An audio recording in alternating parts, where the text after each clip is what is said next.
Alright, now so I am in Divinity Original Sin with my two cast characters here, and I can see that going with the ultra high options here while recording is a very bad idea, so I'm going to tone that down a little. So let's check the game menu for that. Here, kitty kitty kitty. Yeah, this is just going crazy pants while I'm recording.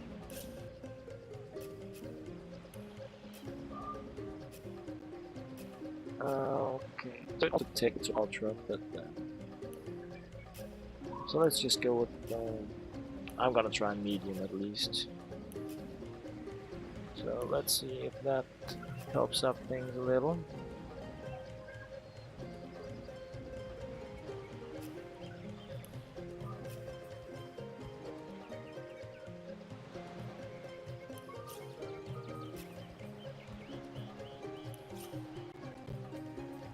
Okay, so things are still looking a little wibbly here, but let's see, I can walk around now. It's still doing the thing. So I am going to tone it even more down. So the buttons are actually working now, that's pretty cool. So, okay, so for the purpose of this recording, I'm just going to go very low. Because not even being able to use the buttons probably is just so annoying.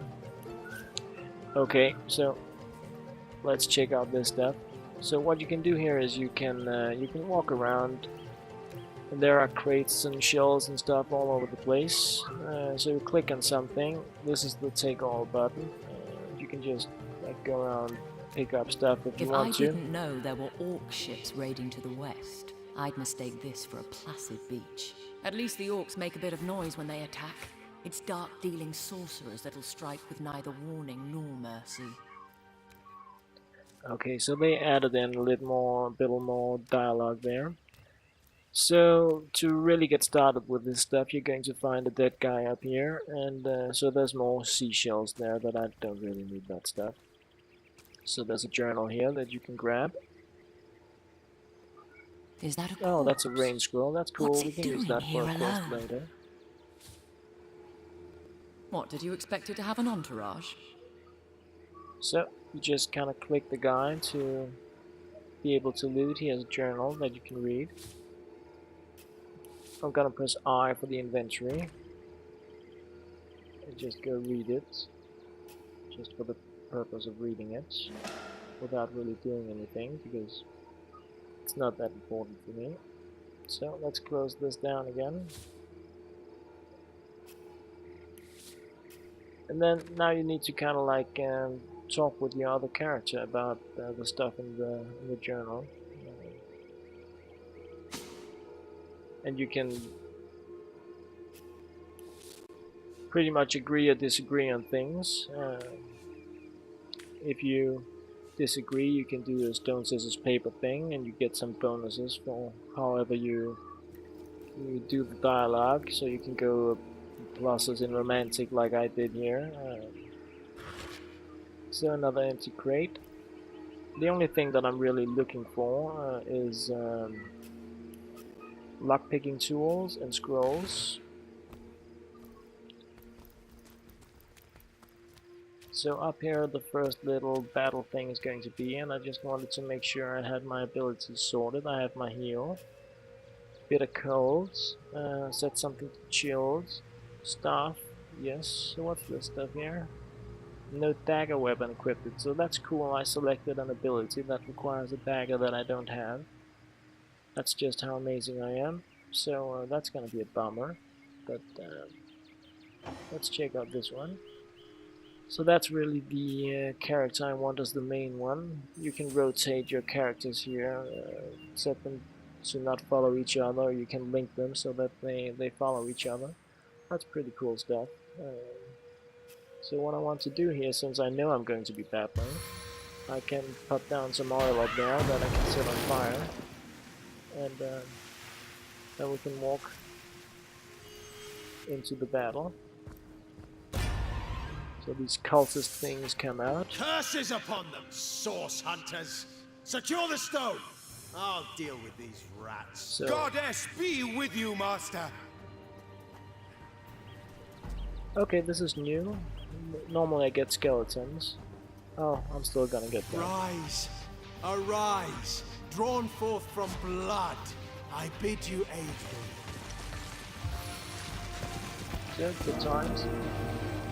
So what you're going to see now is that combat in Divinity Original Sin is turn-based, meaning that each character has an amount of points they can use for the battle, and that's what they need to do, and then they can end their turn and let the other guys do their stuff. So I kind of already what do I have here? Poison. Where's my fire thing? Yeah. So I can set this on fire, and anybody that walks in it will be burned. And that kind of took care of that one, so that's pretty cool. Then I just go end my turn. Oh, I didn't even set it on fire.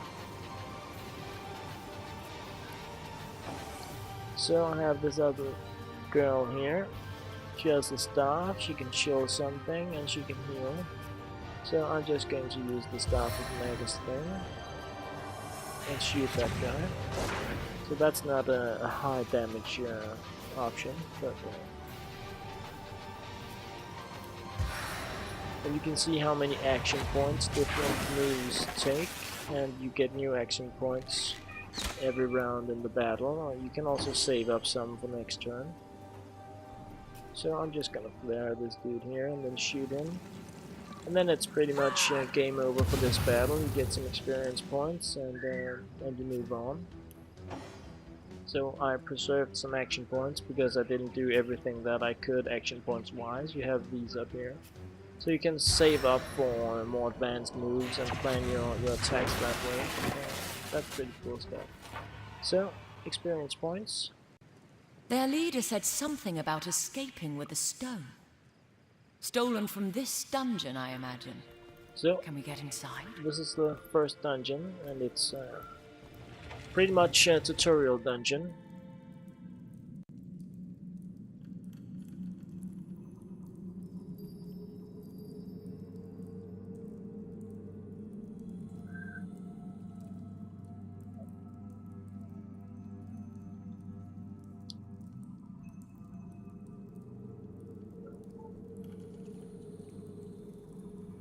So in this starting tutorial dungeon you'll learn about avoiding poison, traps, different small things like that. There are also chests you can open. So this one was locked. So you can break it, that's pretty cool. If you hit it with your weapon you're going to lose durability. You can also shoot at it if you want. It's the mage way of doing it, so that's what I'm gonna do. So you basically walk around in this okay, so that really kind of made it go bye-bye. Poison arrow, that's what it had, and I'm not gonna pick that up because I don't really have any archers, so that would be pointless. I could sell it, but the whole money thing, what you want to do there is just wait and then loot the high value things that you find in people's houses. That's what I'm gonna do anyway. So objects, you can drag them around, put them on top of each other, things like that. That's amazingly cool. And it's something you're going to need to know about in order to activate triggers and open doors. There's a mine in the middle of our path. So there's a mine. Someone must have an interest in protecting whatever's kept here. That's a very annoying. So there's a mine here. We can shoot it to take it out. That's also pretty cool. You're going to be shooting a lot of things to take them out. And I love that stuff. That's very cool. So you can walk into this and take damage, or you can walk around it or wait for it to fade away. The bone pile.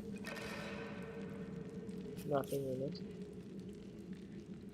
So you can grab all of this for ingredients. You can like put out the candle fires and stuff like that.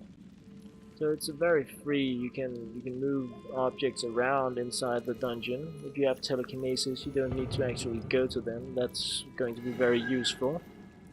But it's not a skill you really need from the start. Okay, so let's try to attack this one with. Let's just check out this stuff here first. The bone piles. You can also get lucky finds when you open things, and that's also something you can improve the chance of doing with your skill points. So let's try just to attack this thing.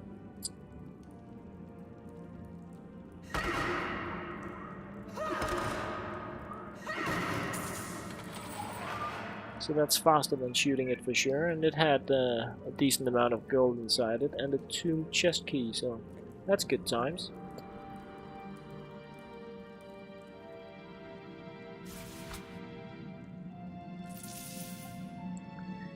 And you find you can see what's on the ground by pressing the Alt key. That's pretty standard. I like when things are standard like that.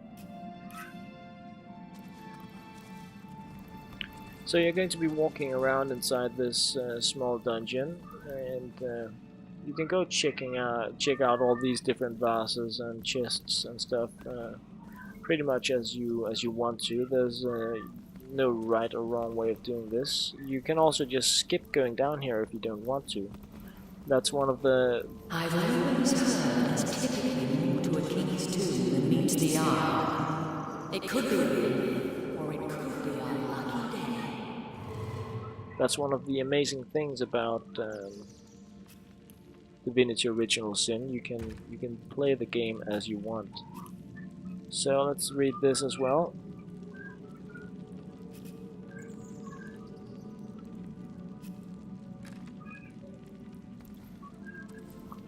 And just move forward.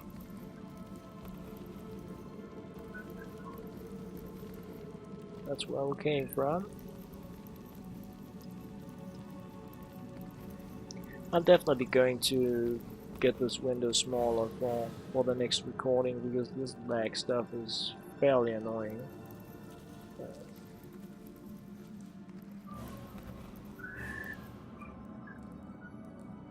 You can zoom in on the mouse wheel if you have one of those. Get really close to objects. So most of the time I find some lockpicking tools somewhere in this area.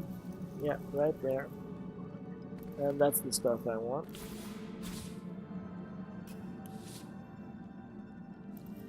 And this chest is a level 5 locked chest, but I'm just gonna like hit it anyway because I want to save the lockpicking tools. They have a limited amount of times you can use them.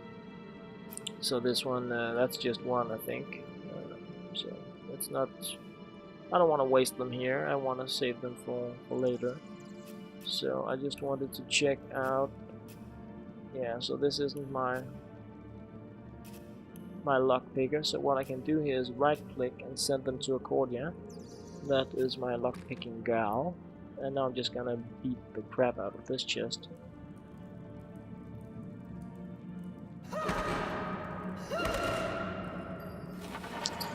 So as you can see, that's a bad idea because the chest isn't losing any health at all. I can continue going and end up damaging my weapon and unlocking the chest that way, but I can also select my other character, Cordia there, and then I can press I for the inventory, right click on these and select use. So I'm just gonna do it now for the purpose of showing it. Click on the chest and then she goes, I can do this, I'm a sneaky pants, and then it's unlocked. And what's inside? Absolutely nothing that I want to use because I don't have any arrow characters. So I can press I again and my lockpicking tools are gone. So that was a waste, I knew that, but Anyway, now it's kind of like demonstrated, and that's what I wanted to do. Here we have a secret door. I've spotted something. And there is a button for opening it. And if you place skill points in perception, your characters will spot these things for you much easier. So that's also something worth keeping in mind. So another door. Try attacking it. Yeah, we kind of know how to do that stuff. Let's set it on fire.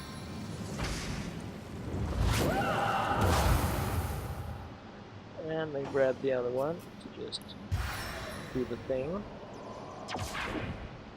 Okay, so it would be easier if I actually hit the door, of course. So, fire against the door is more effective than the staff.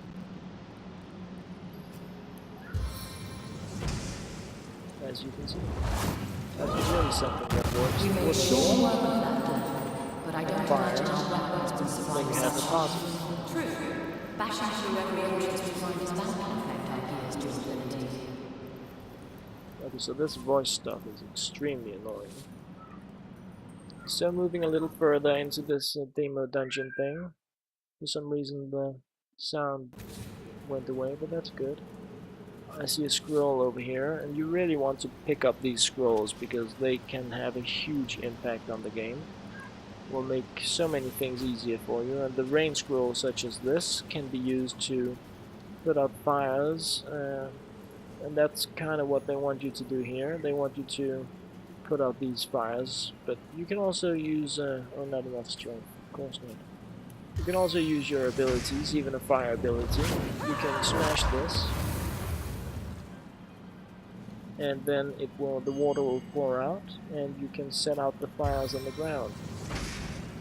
And you're going to be doing a lot of stuff like that in Divinity Original Sin, where you need to do things that change the environment so that you can go where you want to.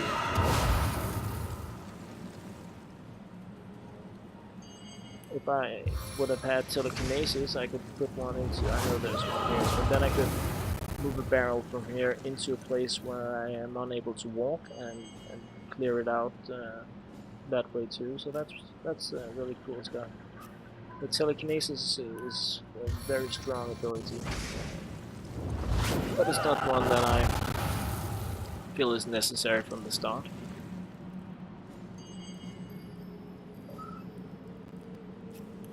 So let's grab this one here. So as you may be starting to understand already, Divinity Original Sin is much more time-consuming than your average games. You need to do things the hard way sometimes, and it takes some time. So here we have a trap as well, I think. Normally there's a trap. Yeah. So because I have very low perception and trap detection, I get very close before spotting the trap. Boom. And there we have a chest, and it's locked. But I think there's a key for it somewhere here. It could also be the one that I looted earlier, I'm not entirely sure. No, it's here. So, that's good stuff. Then, when you have the key for something, you just go there and open it up. Midnight oil, okay. It's a scroll, and scrolls are good. It's good times.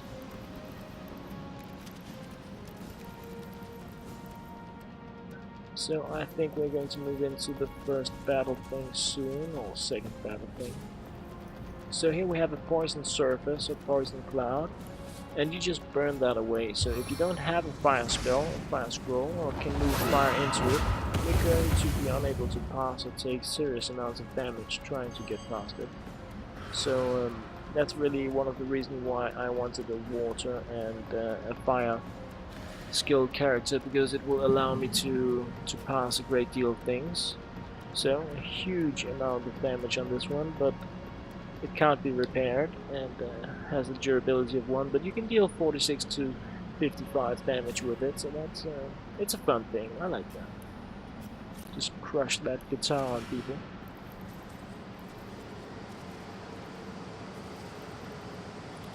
So, another key, good times. We're going to need it. Might as well check the barrel while we're here. An orange, good times. You can consume food during battles, kind of like healing potions. And as with anything else, it takes your it uses your action points for the battle.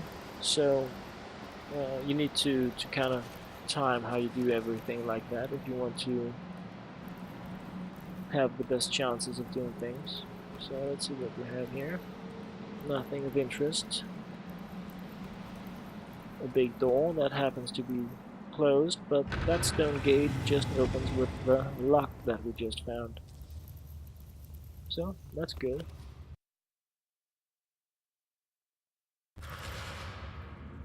Money. So now we're going to look into disarming another kind of traps, and this trap here has this area that you need to place something onto in order to remove the trap. So what you want to do here is place the vase here. If you have telekinesis, you can do it a little easier, but there's one here too.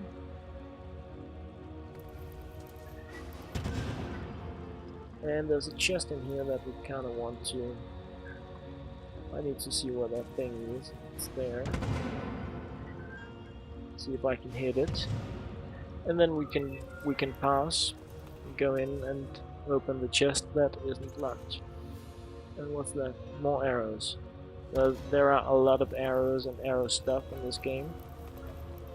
And I think that the crossbows are quite important. The last thing we need is to surprise another. So one thing I want you to do here is sneak. I didn't enable sneaking, or I didn't select it as an ability. So you still have some basic snooping around stuff, but you have not as good a detection radius as you would have if you increased that or move away stones. The sneaking thing is kind of fun. You transform into an object that matches wherever you are, so that's pretty cool. So now we're gonna fight a few skeletons. They're down there, and I think they're standing in like some type of oil. So let's just start off by fighting here. So, my turn. How nice is that? Let's shoot this guy. Oh, mummies, not skeletons. Well. So now they're standing in this burning stuff. They were standing in oil, and I set fire to it before starting the battle, so now they're burning. And burning minions suffer from... you know, it's a state that you can set just like chilled, that affects how they take damage and things like that. So that's an easy peasy combat, a little experience points there. And then you can continue. That's the chest we just opened before. And I think that, let's check out these bones. Okay. So now we're going to learn a little thing about pressure plates. There are two here, and in order to move forward, we need to have both pressure plates activated, like so. Not enough space, okay. Perhaps if we move, there will be enough space. And like that. So there's a door here that opens once both pressure plates have been activated. Up here we get another pressure plate, so there are things here you can loot if you want. Cooking pot for cooking, intelligence potion, a hammer for crafting things. So here you kind of need to split up your characters. So you want one of them to go, so you drag them apart. Then you can tell one character to stand on this pressure plate.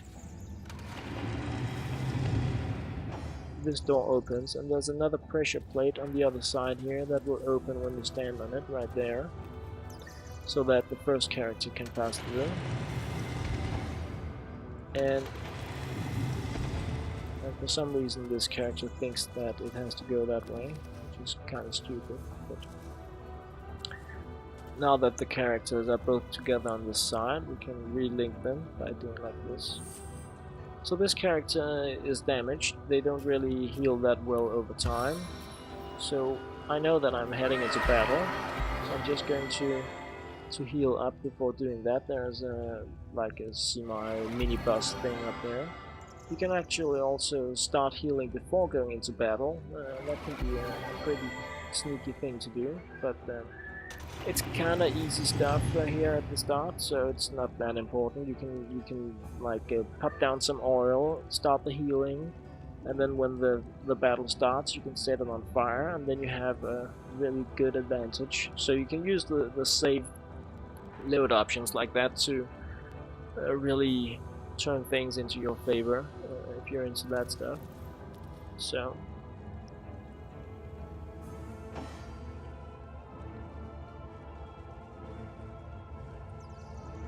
just to show you what I mean, I know that there's going to be a skeleton somewhere here.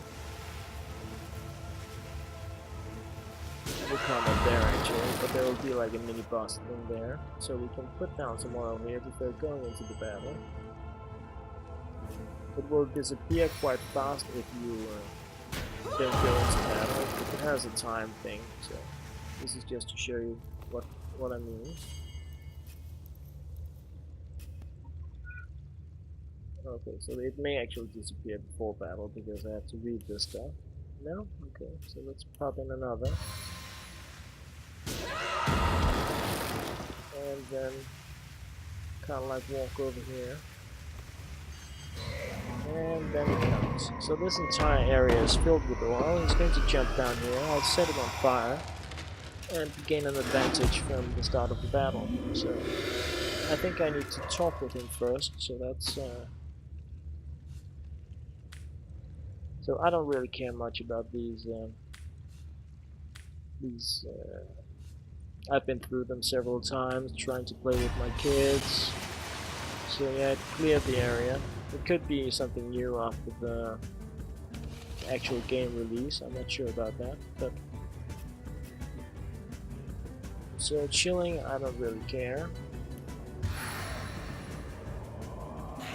This guy's going to turn into a ghost once you're done fighting with him, so that's good times.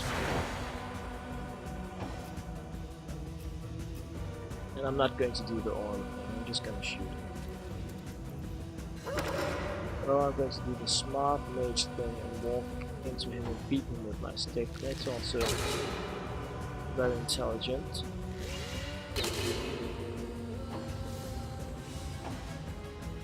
So now I'm going to have to heal because I did things the crappy way, but that's okay. So I have a little extra action points here. I'm going to save them since I'm going to need to heal again next round if I survive it. If I survive this. So let's see if I can do the smart thing here and actually attack the right way. So I could, that's nice. And then I'm going to flee a little backwards since, no, I'm just going to stay.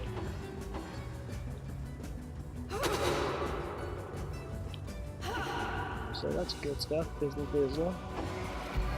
My turn. So the heal is on cooldown, which is fairly annoying. And these tend to do higher damage than the ghosts. So I just want to get those out of the way.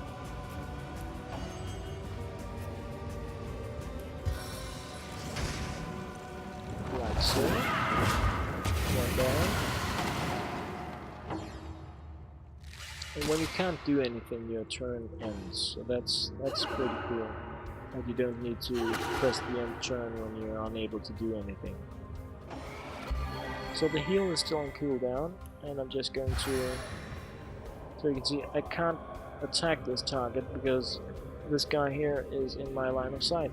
So what I need to do is move a little, and that takes action points, so that I can get a path where I can shoot this one. That's also things you need to take into consideration when you see how this is electrifying, because there's water everywhere. So anything that would have been standing here would have been affected by this. Another very cool thing you can see if I do the chill thing. I'm not sure if chill affects this and turns this into ice also. No, it doesn't. But you can see for sure that anyone that would have been standing here would have been taking this electrified damage thing. So I'm going to walk over here. And why am I doing that? Because I want to slow this guy here. So you can really play with the environment. You can use the things that already exist to change things into your advantage.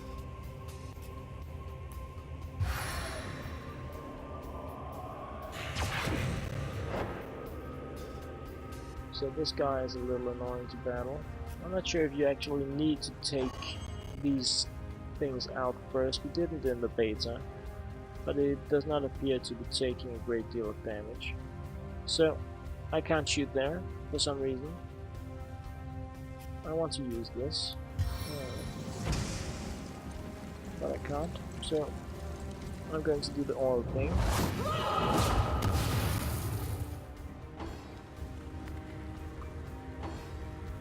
So it is running around this electrified water because it doesn't want to take damage from it. That's another, like cool thing. These mobs are semi-intelligent. If the floor is burning, then they're not going to step on it if they don't have to. So I'm not sure why this guy isn't taking damage. He just like instantly died almost when you attacked him in the beta. But maybe immune to different things. Oh, so there's damage to be dealt. That's nice. Apparently just immune to this stuff. That's okay because I can just heal up instead.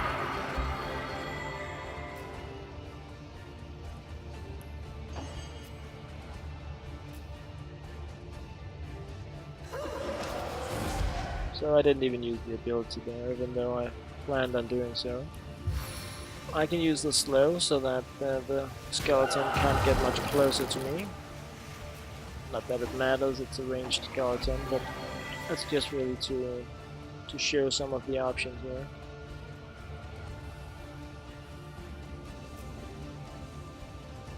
Let's move here. And give him a shot. So, experience, and game over. So that's really concluding this small instant thing. Is just exiting it now, and then you killed by a falling corpse. That stuff. Then you kind of just exit the dungeon, and you come out pretty much where you would appear if you skipped it. So it's a tutorial thing, and I'm also going to end this video here. Descale the window size a little so it isn't as chunky when I record the next video.